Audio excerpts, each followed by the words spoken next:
அத்துணை பெரியோர்களுக்கும் எங்களை இந்த மேடையிலே அலங்காரம் செய்ய வைத்த அன்புக்குரிய அடிகளார் திரு பிரிட்டோ ஐயா அவர்களுக்கும் மற்றவர்களுக்கும் மற்ற கோனாங்குப்பம் அடிகளார் அனைவருக்கும் அன்பு கனிந்த வணக்கங்களையும் வணங்க வந்திருக்கின்ற அத்தனை பக்த கோடி ஜனங்களுக்கும் வணக்கத்தை கூறிக்கொண்டு, ஏ தம்பி, வீரமாமுனிவருடைய சொந்த பேர் என்னப்பா?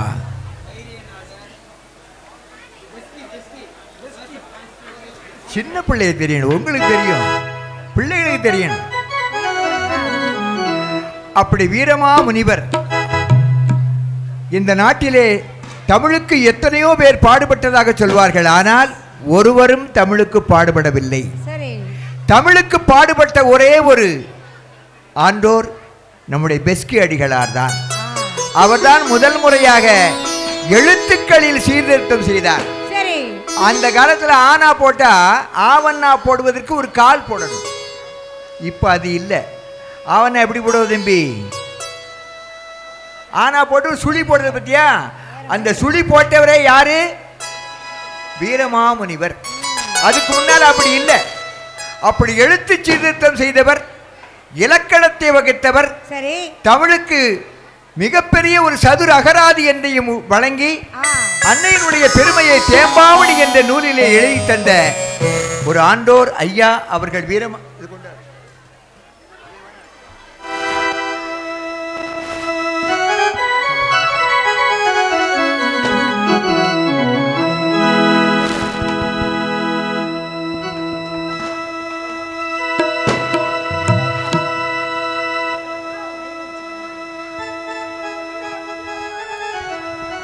ஆந்திரத்தில் அரங்கன்குப்பம், பழவேற்காட்டிலே கோட்டை குப்பம்,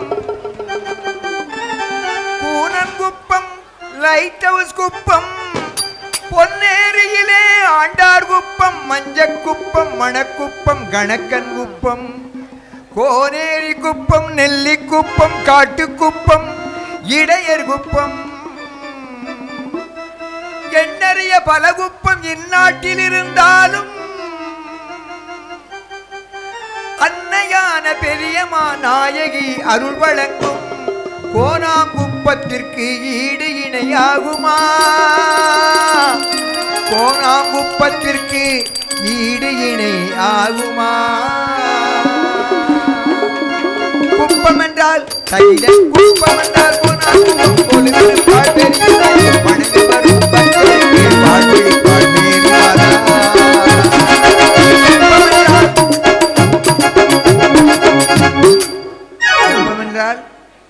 குப்பம் என்றால் கோனாங்குப்பம்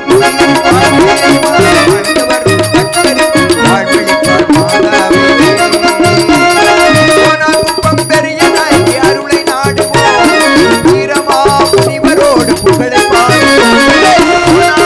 பெரிய நாயகி அருளை நாடுவோம், வீரமாமுனிவரோடு பெருந்து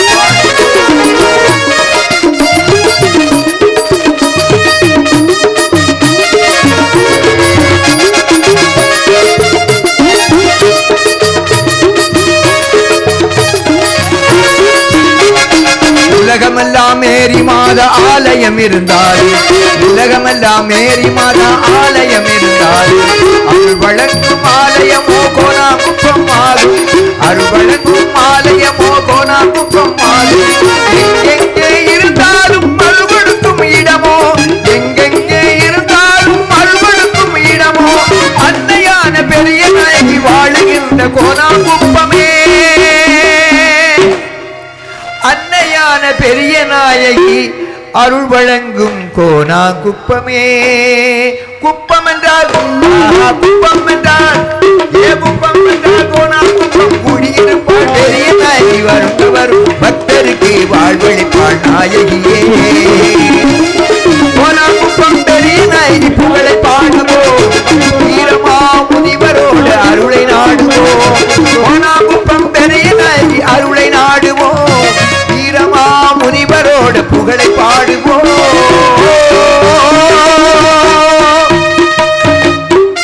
என்று கூறி வீரமாமுனிவர், அவருக்கு இன்னொரு பெயர் தைரியநாதர். இன்னொரு பெயர் சுவடிநாதர். கான்ஸ்டன்டைன் பெஸ்கி என்று பிறந்தவர். மிக ஆரவாரத்தோடு அற்புதமான முறையிலே இந்த நிகழ்ச்சியை கண்டுபிடித்து முன்னால் நின்றால் பின்னால் இருக்கிறது. ஆகவே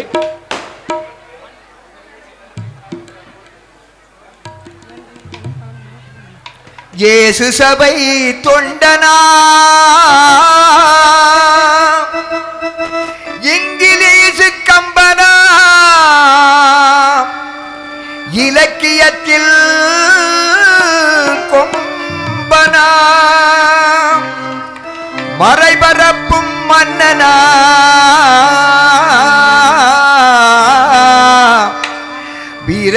வீரமாமுனிவர் பதம் பணிந்தோ வீரமாமுனிவர் திருவடியே பணிந்தோ.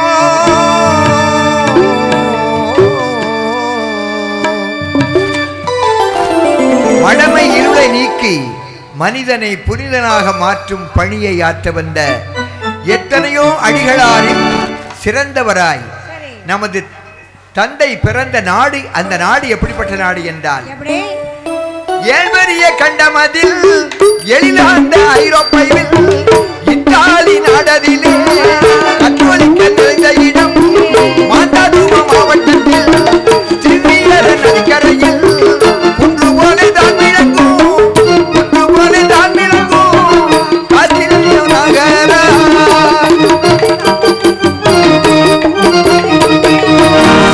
அப்படி இத்தாலி நாட்டிலே குன்று போல் குன்றுகள் அதிகமாக விளங்குகின்ற காஸ்டிக்லியோனா என்ற நகரத்திலே நம்முடைய ஆண்டவராகப்பட்ட வீரமாமுனிவர் அவதரிக்கின்றார். அவதரித்த காலத்திலே இந்தியாவில் மலையாள தேசம் போல வெளிமாநிலம் இத்தாலி நாட்டிலே ஏமாந்தாதுவா மாவட்டமா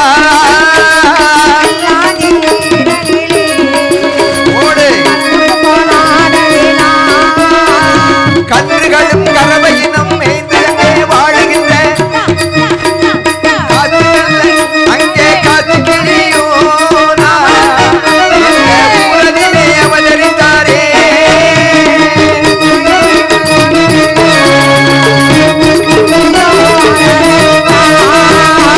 ஆகவே அந்த காஸ்டிக்லியோனா என்ற நகரானது ஊரு சின்ன ஊரு. சின்ன ஊரு. பேரு மாத்திரம் எவ்வளவு நீளம் தெரியுமா? காஸ்டிக்லியோனா தெல்லே சிவியரே என்ற நீளமான பேர். ஆனா சின்ன பேரா இருக்கும், ஆனா பெரிய நகரமா இருக்கும். ரோம் நகரம். ரோம் என்றால் சின்ன பேரு, ஆனா நகரம் பெரியது. அப்படி காஸ்டிக்லியோனில் அவதரித்த ஐயா அவர்கள் பக்தி நெறியில் வாழ்பவராம், பாவங்களை துளைப்பவராம். பக்தி நெறியில் வாழ்பவராம், பாவங்களை துளைத்தவராம். நாடு போற்று நாடு போற்று எலிசபெத்த அம்மை வணங்கும்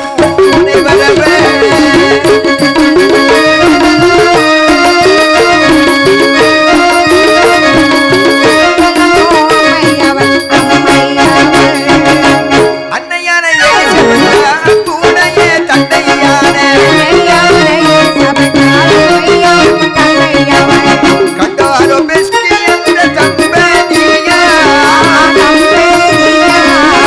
பெற்றெடுத்த தமிழறிஞர் வீரமாமுனி.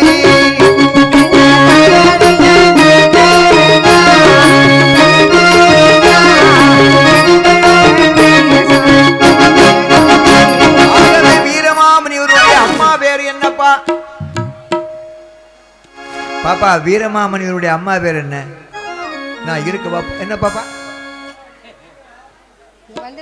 மன்னார்குடியிலிருந்து வந்திருக்கின்ற அல்போன்ஸ் என்பவர் எங்கிருந்தாலும் உடனடியாக மேடை பக்கம் வருமாறு அன்போடு கேட்டுக்கொள்கின்றோம்.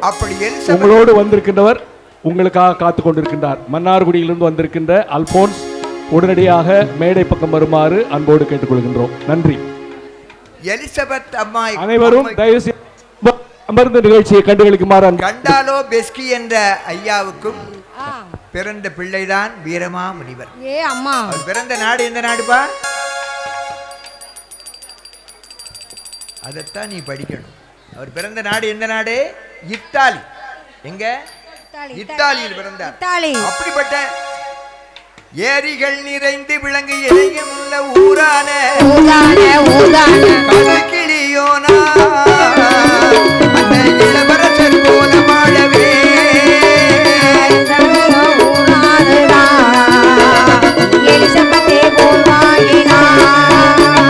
புனிதராக மாறினாரோ அதுபோல நாமும் இங்கே இயேசு சபையில் சேர வேண்டியே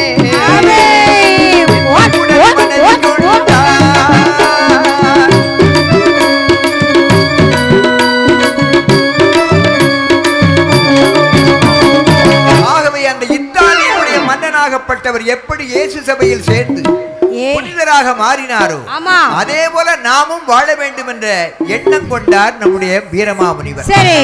அப்படி எண்ணம் கொண்ட வீரமாமுனிவர் எதில் சேர்ந்தார்? இயேசு சபையில் சேர்ந்தார். இயேசு சபையில் சேர்ந்து 1692 ஆண்டிலே அக்டோபர் 21ஆம் நாளில் ஆயிரங்கள் வாழ வந்த பண்டிதரா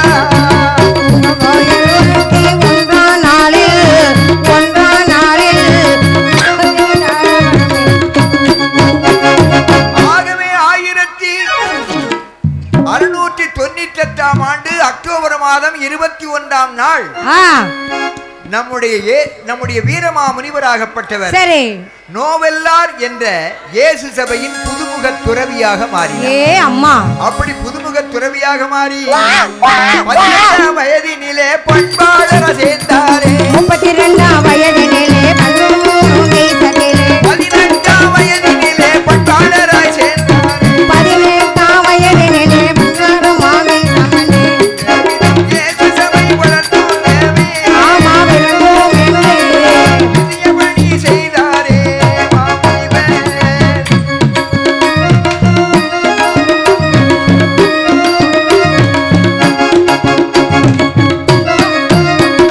அப்படி இயேசு சபையிலே சேர்ந்து எப்படியாவது இந்தியாவிற்கு சென்று அங்கே இயேசுவினுடைய புகழை பரப்ப வேண்டும் என்ற ஒரே நோக்கத்தோடு அப்படி இணைந்தவர் பல கடிதங்கள் எழுதினார் பெரியோர்களுக்கு.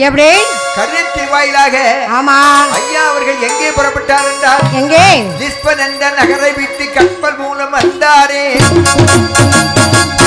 லிஸ்பன் என்ற துறைமுகத்திலிருந்து கப்பல் ஏறி வந்தவர் முதலில் வந்து இறங்கிய இடம் எந்த இடம்? அந்த கோவாவை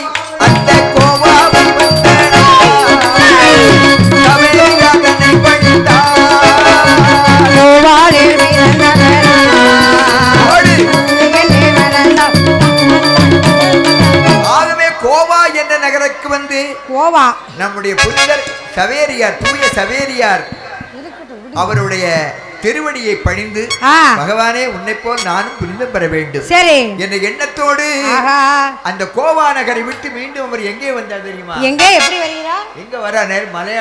மலையாளம் கொச்சி நகர் வந்தாரே. கொச்சி நகர் வந்தாரே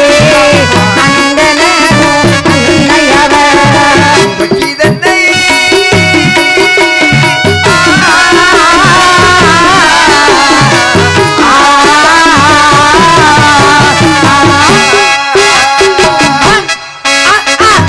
அப்படி அந்த கொச்சியை விட்டு நம்முடைய தமிழகத்துக்கு வருவதற்காக ஒரு கார்ல வரல, வண்டியில வரல, ஏரோப்ளேன்ல வரல, அப்பெல்லாம் எதுவுமே கிடையாது, நடந்தே வந்த நல்ல மனுஷன். பறந்து வந்திருக்கலாம். அங்கிருந்து கொச்சி முதல் நடந்து வந்தாரே முனிவருவர். அம்பலக்காடு வந்தாரம்மா,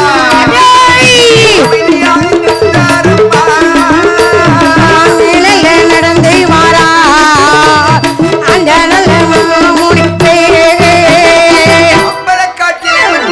அம்பலக்காடு நடந்தே வந்தார். நடந்தாரையா.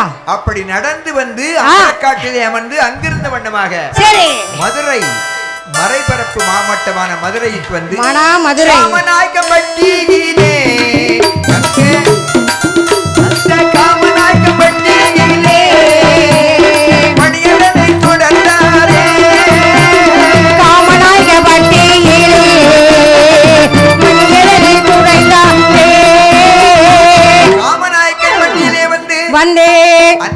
ஆலயத்தை கட்டி அங்கே திருப்பணிகளை தொடர்ந்தார். அப்படி தொடர்ந்தால் கூட எப்படி வாழ வேண்டும்? எப்படி? வீரமாமுனிவருக்கு 1330 திருக்குறளில் பிடித்த திருக்குறள் ஒன்று உண்டு. யாருக்கு தெரியும்? அது என்னன்னாச்சு? பிடித்த திருக்குறள் வீரமாமுனிவருக்கு பிடித்த ஒரு திருக்குறள், உலகத்தோடு ஒட்ட ஒழுகல் பலைகற்றும் கல்லார் அறிவிலாதார். அப்படின்னா என்னது? எப்படிப்பட்ட மனிதனாக இருந்தாலும் அட்ஜஸ்ட்மென்ட் வித் தி என்வைரன்மென்ட், சூழ்நிலைக்கு தகுந்தபடி தன்னை எவன் ஒருவன் மாற்றிக் கொள்கிறானோ அவன் தான் உயர்ந்தவன். ஆகவே இத்தாலியிலிருந்து வந்தாலும் கூட தமிழகத்திற்குள்ளே நுழைந்தவர் தமிழனாக வாழ வேண்டும் என்று எண்ணம் படைத்தோடு ஒட்ட ஒழுகல். அப்படி அவர் மாறி காமநாயக்கம்பட்டியிலே ஆலயத்தை எழுப்பி அங்கிருந்த வண்ணமாக எங்க வருகிறார்? திருச்சி நகர் ஏலாக்குறிச்சியில் வந்தமர்ந்தார் மாமுனிவர். அங்கு வந்தார் மன்னவரே. அந்த நேரம் அனைவரும் எதிர்த்தார்கள்.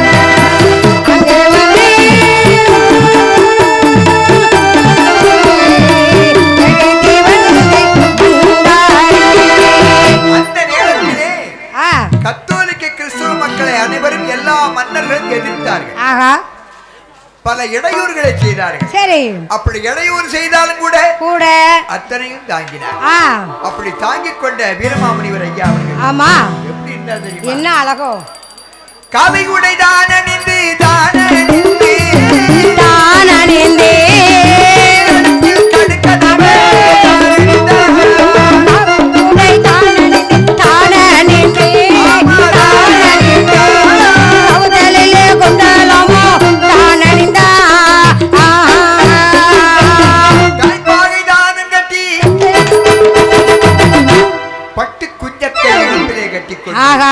ஒரு பரதேசியை போல, பண்டாரத்தை போல, ஒரு துறவியை போல இந்த தமிழ்நாட்டிலே வாழுகின்ற துறவிகளை போல காட்சி கொடுத்துட்டாரு, கட்டிட்டாரு. அந்த காலத்துல எல்லோரும் எப்படி?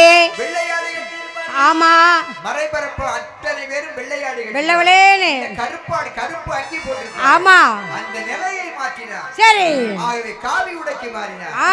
ஆகவே இதனால் இவன் முடிக்கு வென்றாய், அதனை அவன் விடல் என்ப. சரி, பொருளுக்கிழங்க அங்கே பண்டார கோலத்தை கொண்டார்.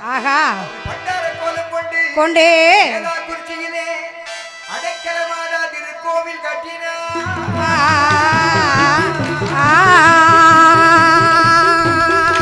அடைக்கலமாதா ஆலயத்தை கட்டினார். சரி, ஏராளமான எதிர்ப்பு. ஏ அப்பா, சரி, ஆமா.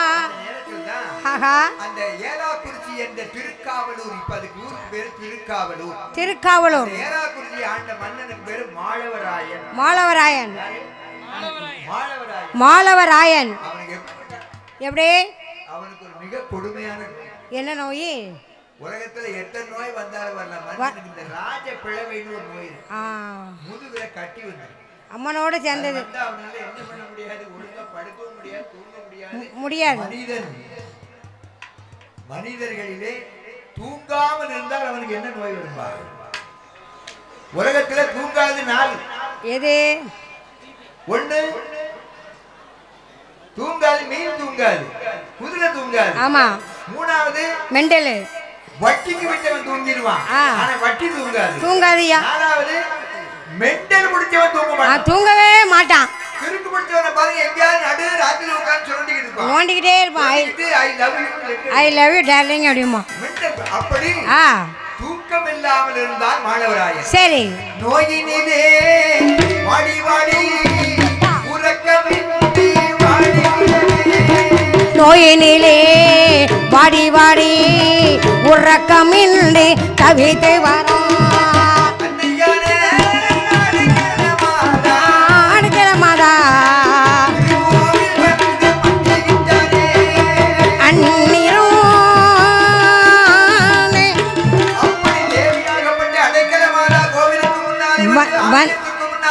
வந்து அம்மா, இந்த நாட்டில் உள்ள எந்த வைத்தியனாலும் தீராத நோய் எனக்கு இருக்கு. இந்த நோயை நீதான் தீர்க்க வேண்டும் தாயே. அடைக்கல மாதாவுடைய சன்னதியில் வந்து மண்டியிட்டு கண்ணீர் விட்டு கதறி கதறி அழுது. அந்த நேரத்தில் தான் நம்முடைய வீரமாமுனிவர் ஐயா தைரியநாதர் வந்தார். சரி. வந்து பார்த்தால் கோயிலுக்கு முன்னாலே ஒரு சின்ன தெப்ப குளம். அந்த குளம் வறண்டு போய் கிடக்கு. சேராக இருக்கிறது. சரி. அப்படி சேராக இருக்கின்ற அந்த தெப்ப குளத்திலே பக்கத்தில் வந்து மன்னவன் கண்ணீர் விட்டு கதறி அழுது கொண்டிருக்கிறார். அந்த நிலையில் தான் சேற்று மண்ணை வாரி வாரி எடுத்தாரே முனிவரவர். மாணவராயன் முதுகினிலே தடவி எங்கே நின்ற போது அடக்கல மாதா அருளா இந்த நிலை மாறியதே.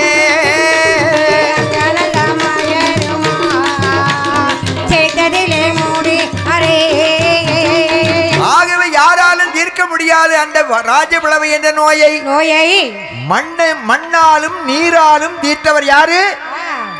வீரமாமுனிவர். என்ன கதை கேட்டுக்கிட்டு இருக்க?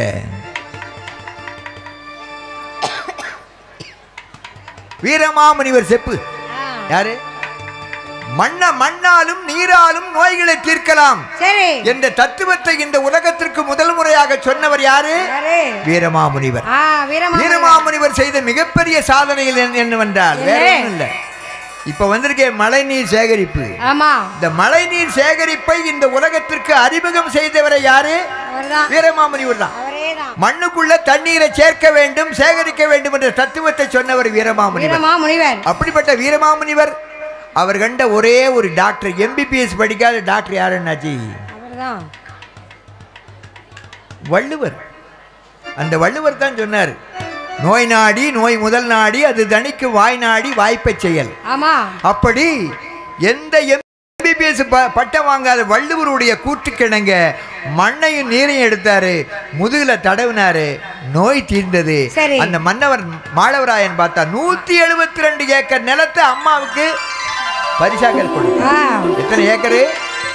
172 ஏக்கர் நிலத்தை அடைக்கல மாதாவுக்கு பரிசாக கொடுத்தார் அந்த மாளவராயன். அப்படி இந்த ஒரு நிகழ்வுதான் வீரமாமுனிவரை உலகமெல்லாம் உயர்ந்தவர், சிறந்தவர், ஞானி என்ற ஒரு நிலையை உருவாக்கி கொடுத்த ஒரு செய்தியாகும். அப்படி அங்கிருந்த வண்ணமாக எங்கே வருகின்றார் என்றால், பல ஊர்கள் தான் கடந்து வாரானே மாமுனிவர்.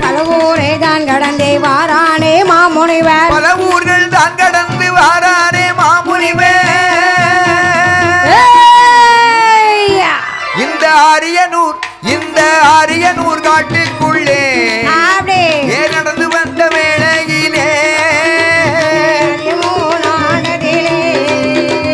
வருகின்ற வேலை ஆரியனூர் காட்டுக்குள்ளே வந்து அசந்து வரார். வீரமாமுனிவர் போட்ட செருப்பு என்ன செருப்பு தெரியுமாப்பா? மரக்கட்டை செருப்பு. சப்பாத்தி கட்டையில செருப்பு போடுவாங்க அந்த காலத்தையில, சப்பாத்தி கட்டையில. அப்படி சப்பாத்தி கட்டையில செருப்பணிந்து இந்த காட்டுக்குள்ளே இந்த பகுதிக்குள்ளே வருகின்ற பொழுதுதான் இந்த ஊருக்கு பேரு பழைய பேர் என்னப்பா? உனக்கு தான் கதை தெரியணும், பெரியவங்களுக்குலாம் தேவையில்லை. ஆரியனூர் சொல்லு. ஆரியனூர். அப்படிப்பட்ட ஆடு மாடுகள் மேய்க்கின்ற மிக புதற்காடாக இருக்கின்ற இந்த இடத்திலே வந்து ஒரு அழகான மரத்தடியில் வந்து சற்று நேரம் உறங்கிட்டார். 2 சொரூபங்கள் எடுத்து வந்தார். மாதா சொரூபம் 2 கொண்டு வந்து பக்கத்தில் வைத்து உறங்கி விட்ட பொழுதுதானே அந்த நேரம் மாணவர்கள் ஒரு சொரூபம் அதை எடுத்து மறைத்தாரே. அந்த நேரம் மாணவர்கள்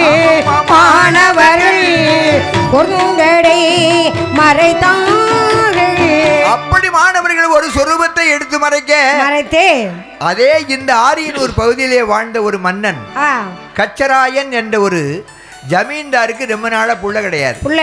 புள்ள இல்லாதவன் நேர அம்மா தாயிட வந்து வணங்கி பார்த்தான், அம்மா யாராவது எனக்கு பிள்ளைய கொடுன்னு.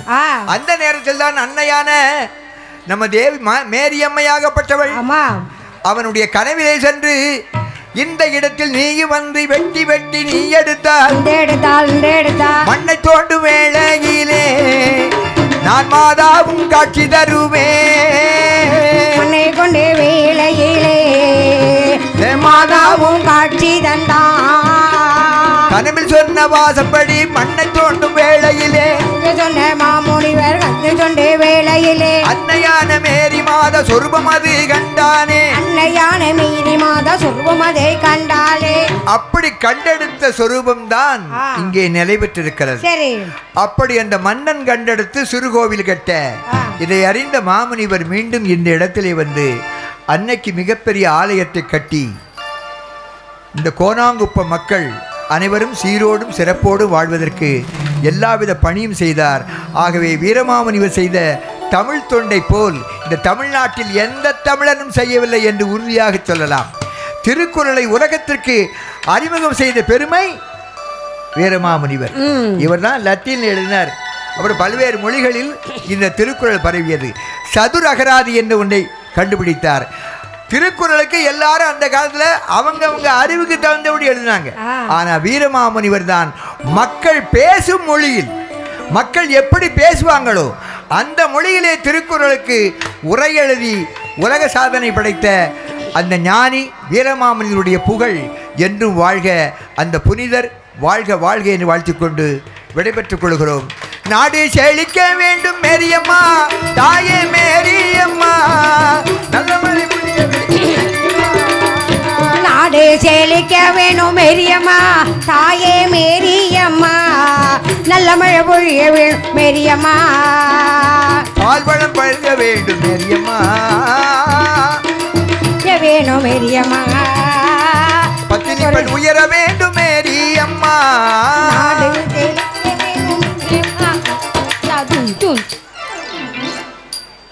நாயகி பெரிய நாயகி, நாயகி பெரிய நாயகி, வறியவர் வாழ்வில் வசந்த நாயகி, நாயகி பெரிய நாயகி, வறியவர் வாழ்வில் வீசும் வசந்த நாயகி, காளிராஜன் கண்ணீரை துடைத்த நாயகி, கல்மடலை செல்வன் தந்த பெரிய நாயகி, நல்ல பெரிய நாயகி, பெரிய நாயகி, மனித வாழ்வு மலர்ந்து பொங்க வரம் கொடுப்பவள், புனிதர் இயேசு குழந்தையினை தாங்கும் தேவியே, நாயகி பெரிய நாயகி, நாயகி பெரிய நாயகி, நாயகி, நாயகி பெரிய நாயகி, கனிமரமாய் காட்சி தரும் கன்னிமரியும், கனிமரமாய் காட்சி தரும் கன்னிமரியும், பனிமலராய் பூத்திருக்கும் தூய தாயும், பனிமலராய் பூத்திருக்கும் தூய தாயும் நீ, நாயகி பெரிய நாயகி, நாயகி பெரிய நாயகி, கோனாங்குப்ப மக்கள் நலம் காட்டும் தெய்வம் நீ, வானோர் வந்து வணங்கும் இந்த கோனாங்குப்பமே, நாயகி பெரிய நாயகி, நாயகி பெரிய நாயகி என்று அனைவரையும் பணிந்து விடைபெற்றுக் கொள்கிறோம். நன்றி, வணக்கம், வணக்கம், வணக்கம்.